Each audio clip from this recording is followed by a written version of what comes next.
American Civil War. VTE Union blockade. Eastern.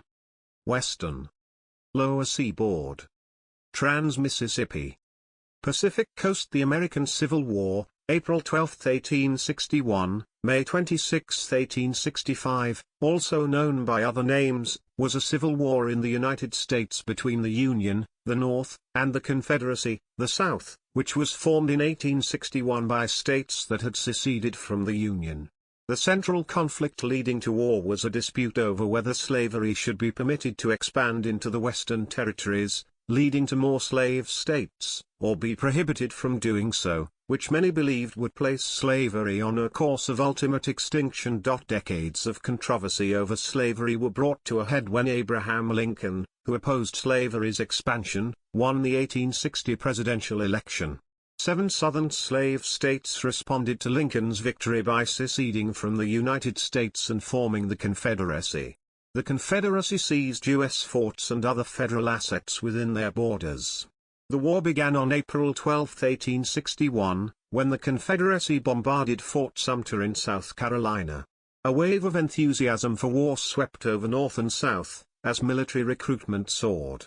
4 more Southern states seceded after the war began and, led by President Jefferson Davis, the Confederacy asserted control over a third of the U.S. population in 11 states. 4 years of intense combat, mostly in the South, ensued. During 1861–62 in the Western Theater, the Union made permanent gains, though in the Eastern Theater the conflict was inconclusive. The abolition of slavery became a Union war goal on January 1, 1863, when Lincoln issued the Emancipation Proclamation, which declared all slaves in rebel states to be free, applying to more than 3.5 million of the 4 million enslaved people in the country. To the west, the Union first destroyed the Confederacy's river navy by the summer of 1862, then much of its western armies, and seized New Orleans. The successful 1863 Union siege of Vicksburg split the Confederacy in two at the Mississippi River, while Confederate General Robert E. Lee's incursion north failed at the Battle of Gettysburg. Western successes led to General Ulysses S. Grant's command of all Union armies in 1864. Inflicting an ever-tightening naval blockade of Confederate ports, the Union marshaled resources and manpower to attack the Confederacy from all directions. This led to the fall of Atlanta in 1864 to Union General William Tecumseh Sherman, followed by his march to the sea. The last significant battles raged around the 10-month siege of Petersburg, gateway to the Confederate capital of Richmond. The Confederates abandoned Richmond, and on April 9, 1865, Lee surrendered to Grant following the Battle of Appomattox Courthouse, setting in motion the end of the war. Lincoln lived to see this victory but on April 14, was assassinated, dying the next day. By the end of the war, much of the South's infrastructure was destroyed. The Confederacy collapsed, slavery was abolished, and 4 million enslaved black people were freed. The war-torn nation then entered the Reconstruction era in an attempt to rebuild the country, bring the former Confederate states back into the United States, and grant civil rights to freed slaves. The war is one of the most extensively studied and written about episodes in U.S. history. It remains the subject of cultural and historiographical debate. Of particular interest is the persisting myth of the lost cause of the Confederacy. The war was among the first to use industrial warfare. Railroads, the electrical telegraph, steamships, the ironclad warship, and mass-produced weapons were widely used. The war left between 620,000 to 750,000 soldiers dead, along with an undetermined number of civilian casualties, making the Civil War the deadliest military conflict in American history. The technology and brutality of the Civil War foreshadowed the coming world wars. Origins. Most scholars identify preserving slavery as the central reason for the Southern states' decisions to secede. Several seceding states' documents cite slavery as a motive. Although scholars offer additional reasons for the war, slavery was the main source of tensions in the 1850s. The Republican Party sought to prevent slavery's spread to the territories, which, after the territories were admitted as states, would increase the free states' power in Congress and the Electoral College. Southern leaders, fearing this result, threatened secession if Lincoln won the 1860 election, and, after he did, they saw disunion as their only option. In his second inaugural address in 1865, Lincoln stated slaves constituted a peculiar and powerful interest. All knew that this interest was, somehow, the cause of the war. To strengthen, perpetuate, and extend this interest was the object for which the insurgents would rend the Union, even by war, while the government claimed no right to do more than to restrict the territorial enlargement of it. Slavery. Disagreements among states over slavery were the main cause of the war. Slavery had been controversial during the framing of the Constitution in 1787, which, because of compromises, included both pro-slavery and anti-slavery elements. The issue separated the U.S. into a slave-holding South and a free North. Territorial expansion repeatedly brought the question of whether new territory should be slave-holding or free. This issue dominated politics for decades. Attempts to resolve the matter included the Missouri Compromise and Compromise of 1850, but these only postponed the showdown over slavery. Motivations of supporters on both sides were not uniform. Some Northern soldiers were indifferent to slavery, but a pattern emerged. As the war continued, more Unionists supported abolition, either to weaken the Confederacy or on moral grounds. Confederate soldiers fought to preserve a Southern society deeply connected to slavery. Opponents of slavery saw it as an outdated evil incompatible with republicanism. The anti-slavery strategy aimed to stop its expansion and put it on a path to extinction. Slave-holding interests in the South denounced this as an infringement on their constitutional rights. With large parts of the Southern population in slavery, white Southerners feared that emancipation would destroy their economy, which had significant capital invested in slaves, and their society, which they feared would be threatened by a free black population. Many Southerners feared a repeat of the 1804 Haitian massacre, when former slaves killed most of Haiti's white population after a slave revolution. These fears were worsened by John Brown's 1859 attempt to incite a slave rebellion in the South. Abolitionists. Abolitionists, those advocating the end of slavery, were active in the decades leading up to the war. They traced their roots to Puritans who believed slavery was wrong, such as Samuel Sewall, whose The Selling of Joseph, 1700, condemned slavery and rebutted justifications for it. The American Revolution and the cause of liberty bolstered the abolitionist movement. Even in Southern states, laws were changed to limit slavery and facilitate manumission. Indentured servitude declined across the country. The act prohibiting importation of slaves passed Congress with little opposition and took effect on January 1, 1808, the first day the Constitution allowed Congress to prohibit importing slaves. Influenced by the Revolution, many slave owners freed their slaves, but some, such as George Washington, did so only in their wills. The proportion of free black people in the Upper South increased from less than 1% to nearly 10% between 1790 and 1810. The establishment of the Northwest Territory as free soil, no slavery, was crucial. This territory doubled the size of the U.S. If these states had been slave states, Lincoln would not have become president in 1860. In the decades leading up to the war, abolitionists like Theodore Parker, Ralph Waldo Emerson, Henry David Thoreau, and Frederick Douglass used the country's Puritan heritage to bolster their cause. The anti-slavery newspaper, The Liberator, invoked Puritan values over 1,000 times. Parker urged New England congressmen to support abolition by writing, "The son of the Puritan is sent to Congress to stand up for truth and right." Literature spread the message. Key works included 12 Years a Slave, The Narrative of the Life of Frederick Douglass, American Slavery as It Is, and most notably, Uncle Tom's Cabin, the best-selling book of the 19th century. Aside from the Bible. An unusual abolitionist was Hinton Rowan Helper, whose 1857 book, The Impending Crisis of the South, How to Meet It, then more perhaps than Uncle Tom's Cabin, fed the fires of sectional controversy leading up to the war. A Southerner and virulent racist, Helper was nevertheless an abolitionist because he believed, and showed with statistics, that slavery impeded the progress and prosperity of the South. dwindled our commerce into the most contemptible insignificance, sunk a large majority of our people in galling poverty and ignorance, entailed upon us a humiliating dependence on the free states. By 1840, more than 15,000 people were members of abolitionist societies. Abolitionism became a popular expression of moralism and a factor that led to the war. In churches, conventions, and newspapers, abolitionists advocated an immediate end to slavery.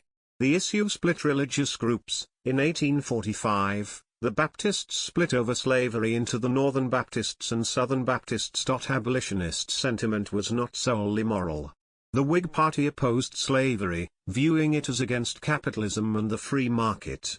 Whig leader William H. Seward proclaimed there was an irrepressible conflict between slavery and free labor, and that slavery had left the South backward and undeveloped. As the Whig Party dissolved in the 1850s, the mantle of abolition fell to its successor, the Republican Party. Territorial crisis. Manifest destiny heightened the conflict over slavery. Each new territory acquired had to face the question of whether to allow or disallow the peculiar institution. Between 1803–54, the U.S. expanded significantly through purchase, negotiation, and conquest. At first, the new states were apportioned equally between slave and free states. Pro- and anti-slavery forces collided over the territories west of the Mississippi River. The Mexican-American War and its aftermath was a key territorial event in the lead-up to the war. As the Treaty of Guadalupe Hidalgo finalized the conquest of northern Mexico in 1848, slaveholding interests looked forward to expanding into these lands. Prophetically, Ralph Waldo Emerson wrote that Mexico will poison us, referring to the ensuing divisions around whether the conquered lands would end up slave or free. Northern free soil interests vigorously sought to curtail expansion of slave territory. The Compromise of 1850 over California balanced a free soil state with a stronger federal fugitive slave law for a political settlement, after strife in the 1840s. But the states admitted following California were all free: Minnesota, 1858, Oregon, 1859, and Kansas, 1861. In the southern states, the question of slavery's expansion westward again became explosive. The South and North drew the same conclusion: the power to decide the question of slavery for the territories was the power to determine the future of slavery itself. After the Utah Territory legalized slavery in 1852, the Utah War of 1857 saw Mormon settlers fighting the government. By 1860, 4 doctrines had emerged to answer the question of federal control in the territories, and all claimed they were sanctioned by the Constitution. The first, represented by the Constitutional Union Party, argued that the Missouri Compromise apportionment of territory north for free soil and south for slavery should become a constitutional mandate. The failed Crittenden Compromise of 1860 was an expression of this view. The second doctrine of congressional preeminence was championed by Lincoln and the Republicans. It insisted the Constitution did not bind legislators to a policy of balance, that slavery could be excluded in a territory, as it was in the Northwest Ordinance of 1787, at the discretion of Congress. Thus Congress could restrict human bondage, but never establish it. The ill-fated Wilmot Proviso announced this position in 1846. The proviso was a pivotal moment, as it was the first time slavery had become a major congressional issue based on sectionalism, instead of party lines. Its support by Northern Democrats and Whigs, and opposition by Southerners, was an omen of coming divisions. Senator Stephen A. Douglas proclaimed the third doctrine, territorial or popular sovereignty, which asserted that settlers in a territory had the same rights as states to allow or disallow slavery as a local matter. The Kansas-Nebraska Act of 1854 legislated this doctrine. In the Kansas Territory, political conflict spawned Bleeding Kansas, a paramilitary conflict between pro- and anti-slavery supporters. The House of Representatives voted to admit Kansas as a free state in early 1860, but its admission did not pass the Senate until January 1861, after the departure of Southern senators. The fourth doctrine was advocated by Mississippi Senator, later Confederate President, Jefferson Davis. It was one of state sovereignty, states' rights, also known as the Calhoun Doctrine, named after the South Carolinian political theorist and statesman John C. Calhoun. Rejecting the arguments for federal authority or self-government, state sovereignty would empower states to promote expansion of slavery as part of the federal union under the Constitution. These four doctrines comprised the dominant ideologies presented to the public, before the 1860 presidential election. States' rights. A long-running dispute over the war's origin is to what extent states' rights triggered it. The consensus among historians is that the war was not fought about states' rights. But the issue is frequently referenced in popular accounts and has traction among Southerners. Southerners advocating secession argued that just as each state had decided to join the Union, a state had the right to leave. Northerners rejected that notion as opposed to the will of the Founding Fathers, who said they were setting up a perpetual union. James M. McPherson points out that even if Confederates genuinely fought over states' rights, it boiled down to states' right to slavery. McPherson writes, while one or more of these interpretations remain popular among the sons of Confederate veterans and other Southern heritage groups, few professional historians now subscribe to them. Of all these interpretations, the states' rights argument is perhaps the weakest. It fails to ask the question, states' rights for what purpose? States' rights, or sovereignty, was always more a means than an end, an instrument to achieve a certain goal more than a principle. States' rights was an ideology applied as a means of advancing slave state interests through federal authority. Thomas Cronowiter notes the Southern demand for federal slave protection represented a demand for an unprecedented expansion of federal power. Before the war, slavery advocates supported use of federal powers to enforce and extend slavery, as with the Fugitive Slave Act of 1850 and the Dred Scott v. Sandford decision. The faction that pushed for secession often infringed on states' rights. Because of the overrepresentation of pro-slavery factions in the federal government, many Northerners, even non-abolitionists, feared the slave power conspiracy. Some Northern states resisted the enforcement of the Fugitive Slave Act. Eric Foner states that the act could hardly have been designed to arouse greater opposition in the North.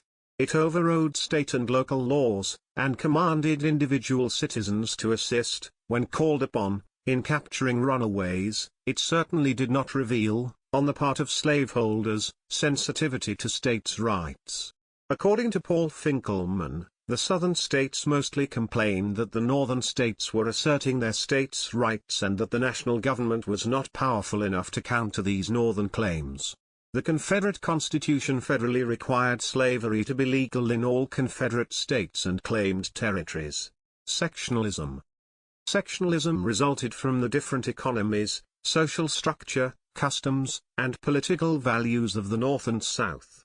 Regional tensions came to a head during the War of 1812, resulting in the Hartford Convention, which manifested Northern dissatisfaction with a foreign trade embargo that affected the industrial North disproportionately, the Three-Fifths Compromise, dilution of Northern power by new states, and a succession of Southern presidents. Sectionalism increased between 1860 as the North, which phased slavery out, industrialized, urbanized, and built prosperous farms, while the Deep South concentrated on plantation agriculture based on slave labor, with subsistence agriculture for poor whites. In the 1840s and 50s, the issue of slavery split the largest religious denominations into separate Northern and Southern denominations. Historians have debated whether economic differences between the industrial North and agricultural South helped cause the war. Most historians now disagree with the economic determinism of historian Charles A. Beard in the 1920s, and emphasize that Northern and Southern economies were largely complementary. While socially different, they economically benefited each other. Protectionism. Slave owners preferred low-cost manual labor and free trade, while Northern manufacturing interests supported mechanized labor and protectionism, such as tariffs. Democrats in Congress, controlled by Southerners, wrote the tariff laws between 1830 and 1860 and kept reducing rates until the tariff of 1857 made them the lowest since 1816. In the 1860 election, Republicans called for an increase and in 1861 enacted the Morrill Tariff, after Southerners had resigned their seats in Congress. The issue was a Northern grievance, but neo-Confederates have claimed it was a Southern grievance. In 1860 and 1861 no group that proposed compromises to head off secession raised the tariff issue. Pamphleteers from the North and South rarely mentioned it. Nationalism and honor. Nationalism was a powerful force in the early 19th century, with spokesmen such as Andrew Jackson and Daniel Webster. While practically all Northerners supported the Union, Southerners were split between those loyal to it, Southern Unionists, and those loyal to the South. Perceived insults to Southern collective honor included the enormous popularity of Uncle Tom's Cabin and John Brown's attempt to incite a slave rebellion in 1859. While the South moved towards a Southern nationalism, Northern leaders were becoming more nationally minded, and rejected splitting the Union. The Republican electoral platform of 1860 warned they regarded disunion as treason and would not tolerate it. The South ignored the warnings. Southerners did not realize how ardently the North would fight for the Union. Lincoln's election. Lincoln's election in November 1860 was the final trigger for secession. Southern leaders feared Lincoln would stop slavery's expansion and put it on a course toward extinction. However, Lincoln would not be inaugurated until March 4, 1861, which gave the South time to secede and prepare for war during the winter of 1860–61. According to Lincoln, the American people had shown they had been successful in establishing and administering a republic, but a third challenge faced the nation: maintaining a republic based on the people's vote, in the face of an attempt to destroy it. Outbreak of the war. Secession crisis. Lincoln's election provoked South Carolina's legislature to call a state convention to consider secession. South Carolina had done more than any other state to advance the notion that a state had the right to nullify federal laws and even secede. On December 20, 1860, the convention unanimously voted to secede and adopted a secession declaration.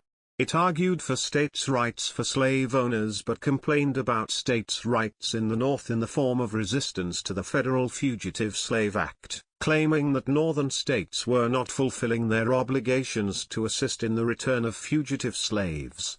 The Cotton states of Mississippi, Florida, Alabama, Georgia, Louisiana, and Texas followed suit, seceding in January and February 1861. Among the ordinances of secession, those of Texas, Alabama, and Virginia mentioned the plight of the slave-holding states at the hands of Northern abolitionists.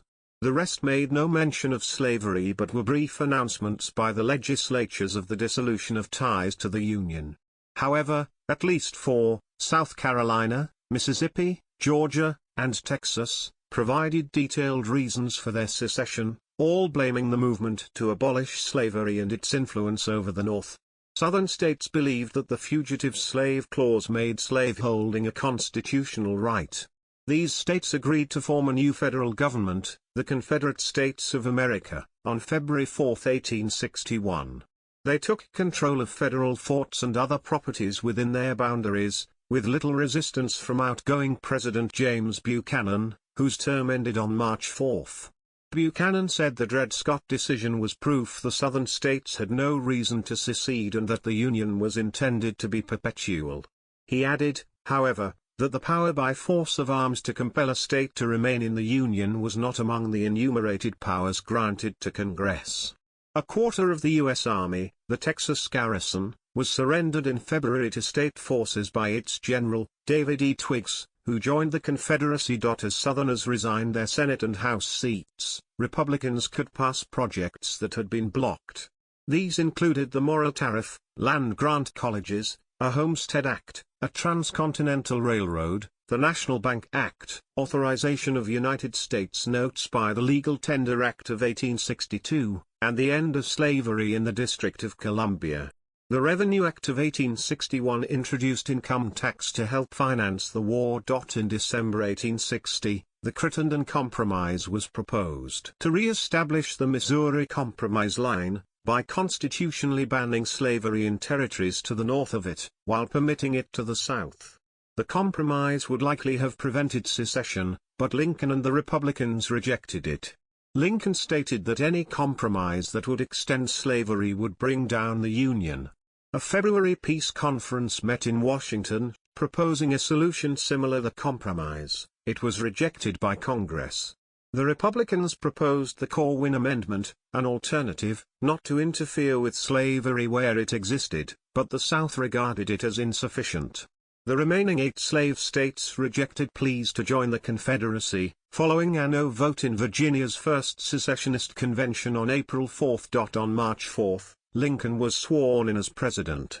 In his inaugural address, he argued that the Constitution was a more perfect union than the earlier Articles of Confederation and perpetual union, was a binding contract, and called secession legally void. He did not intend to invade Southern states, nor to end slavery where it existed, but he said he would use force to maintain possession of federal property, including forts, arsenals, mints, and custom houses that had been seized. The government would not try to recover post offices, and if resisted, mail delivery would end at state lines. Where conditions did not allow peaceful enforcement of federal law, U.S. marshals and judges would be withdrawn. No mention was made of bullion lost from mints. He stated that it would be U.S. policy to collect the duties and imposts. There will be no invasion, no using of force against or among the people anywhere that would justify an armed revolution. His speech closed with a plea for restoration of the bonds of union, famously calling on the mystic cords of memory binding the 2 regions. The Davis government of the new Confederacy sent delegates to Washington to negotiate a peace treaty. Lincoln rejected negotiations, because he claimed that the Confederacy was not a legitimate government and to make a treaty with it would recognize it as such.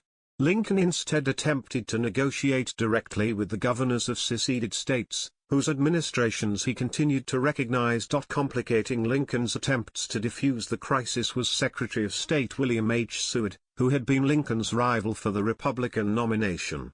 Embittered by his defeat, Seward agreed to support Lincoln's candidacy only after he was guaranteed the executive office then considered the second most powerful. In the early stages of Lincoln's presidency, Seward held little regard for him, due to his perceived inexperience. Seward viewed himself as the de facto head of government, the prime minister behind the throne. Seward attempted to engage in unauthorized and indirect negotiations that failed. Lincoln was determined to hold all remaining Union-occupied forts in the Confederacy, Fort Monroe in Virginia, Fort Pickens, Fort Jefferson, and Fort Taylor in Florida, and Fort Sumter in South Carolina. Battle of Fort Sumter. The American Civil War began on April 12, 1861, when Confederate forces opened fire on the Union-held Fort Sumter. Fort Sumter is located in the harbor of Charleston, South Carolina. Its status had been contentious for months. Outgoing President Buchanan had dithered in reinforcing its garrison, commanded by Major Robert Anderson. Anderson took matters into his own hands and on December 26, 1860, under the cover of darkness, sailed the garrison from the poorly placed Fort Moultrie to the stalwart island Fort Sumter. Anderson's actions catapulted him to hero status in the North. An attempt to resupply the fort on January 9, 1861, failed and nearly started the war then, but an informal truce held. On March 5, Lincoln was informed the fort was low on supplies. Fort Sumter proved a key challenge to Lincoln's administration.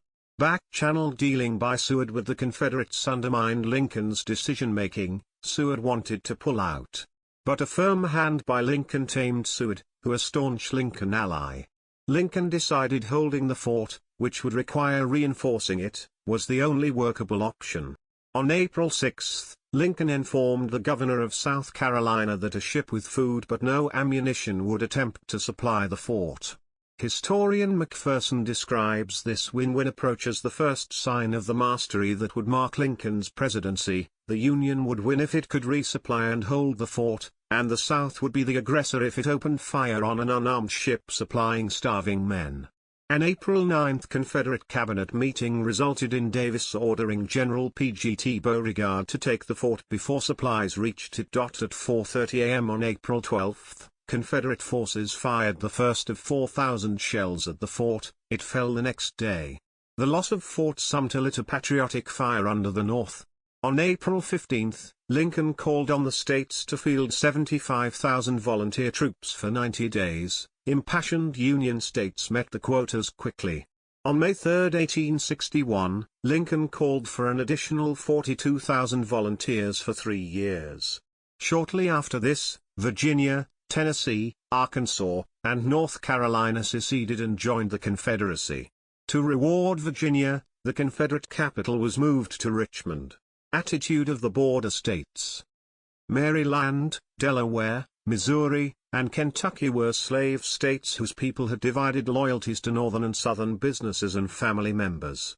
Some men enlisted in the Union Army and others in the Confederate Army. West Virginia separated from Virginia and was admitted to the Union on June 20, 1863. Maryland's territory surrounded Washington, D.C., and could cut it off from the north. It had anti-Lincoln officials who tolerated anti-army rioting in Baltimore and the burning of bridges, both aimed at hindering the passage of troops to the south. Maryland's legislature voted overwhelmingly to stay in the Union, but rejected hostilities with its southern neighbors, voting to close Maryland's rail lines to prevent their use for war. Lincoln responded by establishing martial law and unilaterally suspending habeas corpus in Maryland, along with sending in militia units. Lincoln took control of Maryland and the District of Columbia by seizing prominent figures, including arresting one-third of the members of the Maryland General Assembly on the day it reconvened. All were held without trial, with Lincoln ignoring a ruling on June 1, 1861, by Supreme Court Chief Justice Roger Taney, not speaking for the court, that only Congress could suspend habeas corpus, ex parte Merriman. Federal troops imprisoned a Baltimore newspaper editor, Frank Key Howard, after he criticized Lincoln in an editorial for ignoring Taney's ruling. In Missouri, an elected convention on secession voted to remain in the Union. When pro-Confederate Governor Claiborne F. Jackson called out the state militia, it was attacked by federal forces under General Nathaniel Lyon, who chased the governor and rest of the state guard to the southwestern corner of Missouri. See Missouri Secession. Early in the war the Confederacy controlled southern Missouri through the Confederate government of Missouri but was driven out after 1862. In the resulting vacuum, the Convention on Secession reconvened and took power as the Unionist Provisional Government of Missouri. Kentucky did not secede, it declared itself neutral. When Confederate forces entered in September 1861, neutrality ended and the state reaffirmed its Union status while maintaining slavery. During an invasion by Confederate forces in 1861, Confederate sympathizers and delegates from 68 Kentucky counties organized the secession Russellville Convention, formed the shadow Confederate government of Kentucky, inaugurated a governor, and Kentucky was admitted into the Confederacy on December 10, 1861. Its jurisdiction extended only as far as Confederate battle lines in the Commonwealth, which at its greatest extent was over half the state, and it went into exile after October 1862. After Virginia's secession, a Unionist government in Wheeling asked 48 counties to vote on an ordinance to create a new state in October 1861. A voter turnout of 34% approved the statehood bill, 96% approving. 24 secessionist counties were included in the new state, and the ensuing guerrilla war engaged about 40,000 federal troops for much of the war. Congress admitted West Virginia to the Union on June 20, 1863. West Virginia provided about 20,000 soldiers to both the Confederacy and Union. A Unionist secession attempt occurred in East Tennessee, but was suppressed by the Confederacy, which arrested over 3,000 men suspected of loyalty to the Union. They were held without trial. War. The Civil War was marked by intense and frequent battles. Over 4 years, 237 named battles were fought, along with many smaller actions, often characterized by their bitter intensity and high casualties. Historian John Keegan described it as one of the most ferocious wars ever fought, where, in many cases, the only target was the enemy's soldiers. Mobilization. As the Confederate states organized, the U.S. Army numbered 16,000, while Northern governors began mobilizing their militias. The Confederate Congress authorized up to 100,000 troops in February. By May, Jefferson Davis was pushing for another 100,000 soldiers for 1 year or the duration, and the U.S. Congress responded in kind. In the first year of the war, both sides had more volunteers than they could effectively train and equip. After the initial enthusiasm faded, relying on young men who came of age each year was not enough. Both sides enacted draft laws, conscription, to encourage or force volunteering, though relatively few were drafted. The Confederacy passed a draft law in April 1862 for men aged 18 to 35, with exemptions for overseers, government officials, and clergymen. The U.S. Congress followed in July, authorizing a militia draft within states that could not meet their quota with volunteers. European immigrants joined the Union Army in large numbers, including 177,000 born in Germany and 144,000 in Ireland. About 50,000 Canadians served, around 2,500 of whom were black. When the Emancipation Proclamation went into effect in January 1863, ex-slaves were energetically recruited to meet state quotas. States and local communities offered higher cash bonuses for white volunteers. Congress tightened the draft law in March 1863. Men selected in the draft could provide substitutes or, until mid-1864, pay commutation money. Many eligibles pooled their money to cover the cost of anyone drafted. Families used the substitute provision to select which man should go into the army and which should stay home. There was much evasion and resistance to the draft, especially in Catholic areas. The New York City draft riots in July 1863 involved Irish immigrants who had been signed up as citizens to swell the vote of the city's democratic political machine, not realizing it made them liable for the draft. Of the 168,649 men procured for the Union through the draft, 117,986 were substitutes, leaving only 50,663 who were conscripted. In the North and South, draft laws were highly unpopular. In the North, some 120,000 men evaded conscription, many fleeing to Canada, and another 280,000 soldiers deserted during the war. At least 100,000 Southerners deserted, about 10% of the total. Southern desertion was high because many soldiers were more concerned about the fate of their local area than the Southern cause. In the North, bounty jumpers enlisted to collect the generous bonus, deserted, then re-enlisted under a different name for a second bonus. 141 were caught and executed. From a tiny frontier force in 1860, the Union and Confederate armies grew into the largest and most efficient armies in the world within a few years.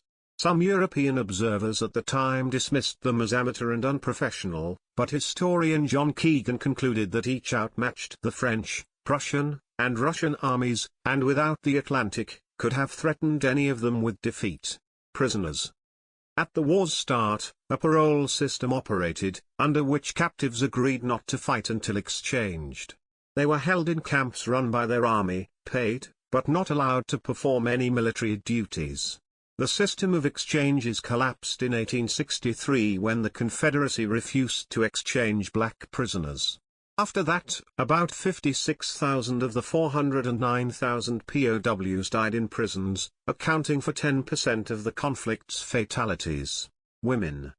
Historian Elizabeth D. Leonard writes that between 500 and 1,000 women enlisted as soldiers on both sides, disguised as men. 165, 310 to 11 women also served as spies, resistance activists, nurses, and hospital personnel. 240 women served on the Union hospital ship Red Rover and nursed Union and Confederate troops at field hospitals. Mary Edwards Walker, the only woman ever to receive the Medal of Honor, served in the Union Army and was given the medal for treating the wounded during the war. Naval tactics. The small U.S. Navy of 1861 rapidly expanded to 6,000 officers and 45,000 sailors by 1865, with 671 vessels totaling 510,396 tons.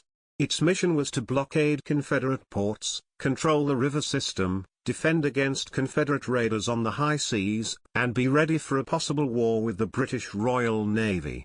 The main riverine war was fought in the west, where major rivers gave access to the Confederate heartland.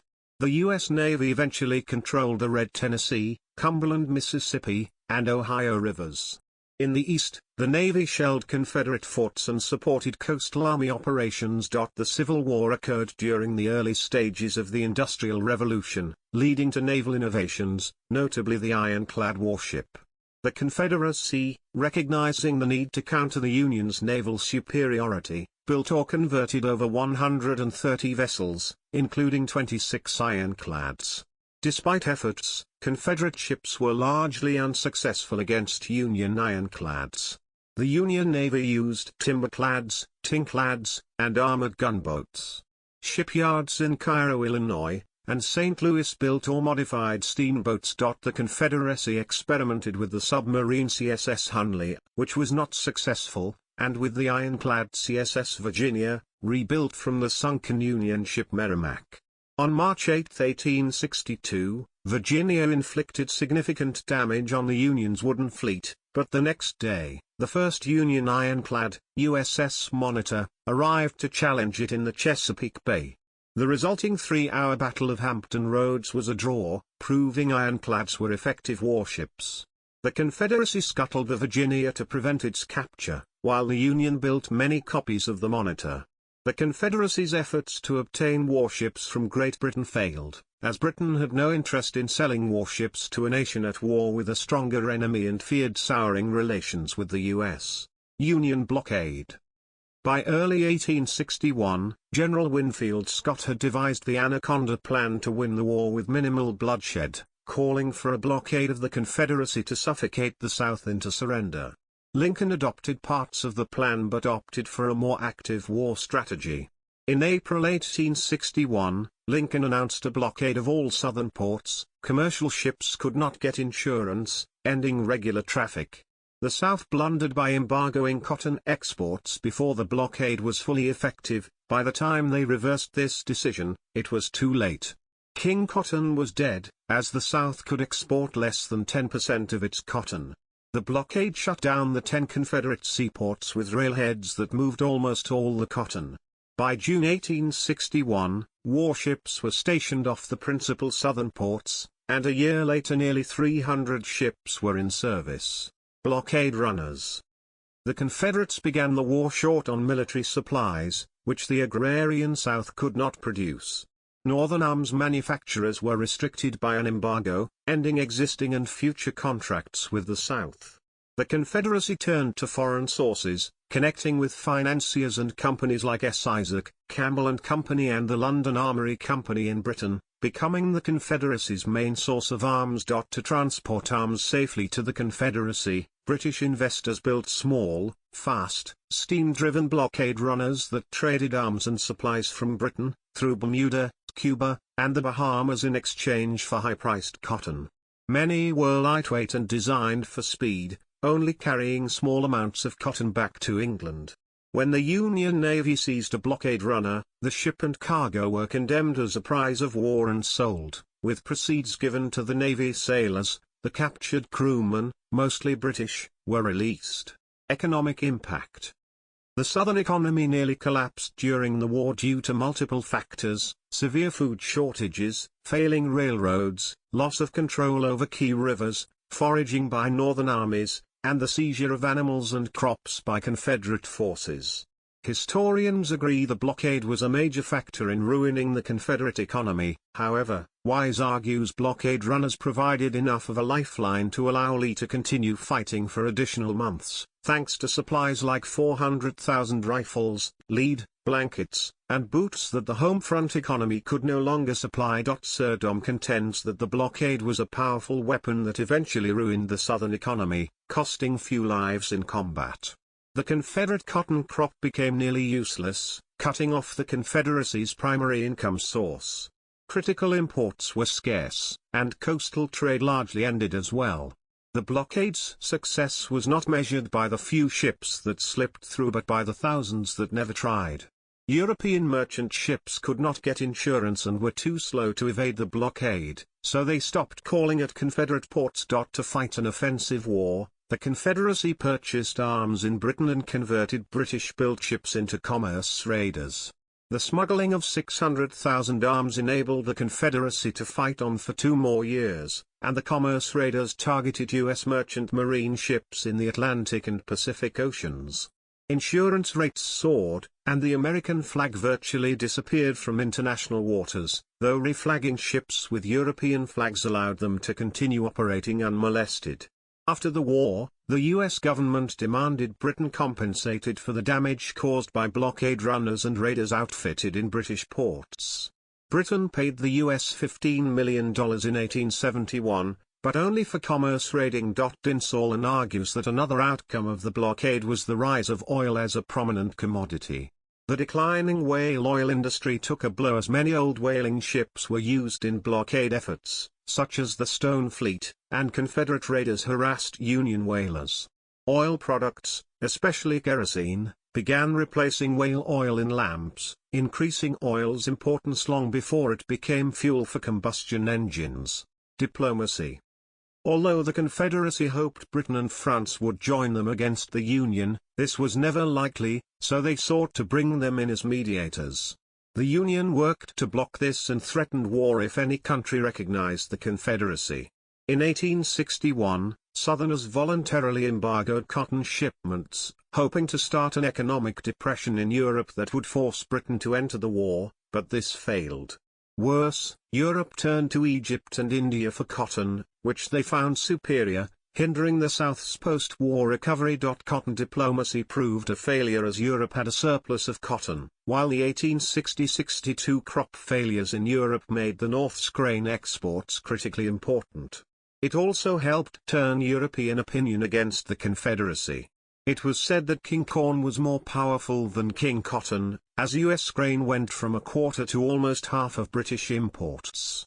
Meanwhile, the war created jobs for arms makers, iron workers, and ships to transport weapons. Lincoln's administration initially struggled to appeal to European public opinion. At first, diplomats explained that the U.S. was not committed to ending slavery and emphasized legal arguments about the unconstitutionality of secession.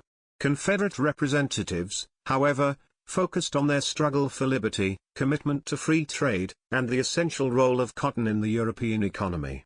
The European aristocracy was absolutely gleeful in pronouncing the American debacle as proof that the entire experiment in popular government had failed. European government leaders welcomed the fragmentation of the ascendant American republic. However, a European public with liberal sensibilities remained, which the U.S. sought to appeal to by building connections with the international press. By 1861, Union diplomats like Carl Schurz realized emphasizing the war against slavery was the Union's most effective moral asset in swaying European public opinion. Seward was concerned an overly radical case for reunification would distress European merchants with cotton interests. Even so, he supported a widespread campaign of public diplomacy. U.S. Minister to Britain Charles Francis Adams proved adept and convinced Britain not to challenge the Union blockade. The Confederacy purchased warships from commercial shipbuilders in Britain, with the most famous being the CSS Alabama, which caused considerable damage and led to serious post-war disputes. However, public opinion against slavery in Britain created a political liability for politicians, where the anti-slavery movement was powerful. War loomed in late 1861 between the US and Britain over the Trent Affair, which began when U.S. Navy personnel boarded the British ship Trent and seized 2 Confederate diplomats. However, London and Washington smoothed this over after Lincoln released the 2 men. Prince Albert left his deathbed to issue diplomatic instructions to Lord Lyons during the Trent Affair. His request was honored, and, as a result, the British response to the US was toned down, helping avert war. In 1862, the British government considered mediating between the Union and Confederacy, though such an offer would have risked war with the US. British Prime Minister Lord Palmerston reportedly read Uncle Tom's Cabin 3 times when deciding what his decision would be. The Union victory at the Battle of Antietam caused the British to delay this decision. The Emancipation Proclamation increased the political liability of supporting the Confederacy. Realizing that Washington could not intervene in Mexico as long as the Confederacy controlled Texas, France invaded Mexico in 1861 and installed the Habsburg Austrian Archduke Maximilian I as emperor. Washington repeatedly protested France's violation of the Monroe Doctrine. Despite sympathy for the Confederacy, France's seizure of Mexico ultimately deterred it from war with the Union. Confederate offers late in the war to end slavery in return for diplomatic recognition were not seriously considered by London or Paris. After 1863, the Polish revolt against Russia further distracted the European powers and ensured they remained neutral. Russia supported the Union, largely because it believed the US served as a counterbalance to its geopolitical rival, the UK. In 1863, the Russian Navy's Baltic and Pacific fleets entered in the American ports of New York and San Francisco, respectively. Eastern Theater. The Eastern Theater refers to the military operations east of the Appalachian Mountains, including Virginia, West Virginia, Maryland, and Pennsylvania, the District of Columbia, and the coastal fortifications and seaports of North Carolina. Background: Army of the Potomac. Major General George B. McClellan took command of the Union Army of the Potomac on July 26, 1861, and the war began in earnest in 1862. The 1862 Union strategy called for simultaneous advances along four axes. McClellan would lead the main thrust in Virginia towards Richmond. Ohio forces would advance through Kentucky into Tennessee. The Missouri Department would drive south along the Mississippi River. The westernmost attack would originate from Kansas. Army of Northern Virginia. The primary Confederate force in the Eastern Theater was the Army of Northern Virginia. The army originated as the Confederate Army of the Potomac, which was organized on June 28, 1861, from all operational forces in Northern Virginia. On July 20 and 21, the Army of the Shenandoah and forces from the district of Harper's Ferry were added. Units from the Army of the Northwest were merged into the Army of the Potomac between March 14 and May 17, 1862. The Army of the Potomac was renamed Army of Northern Virginia on March 14.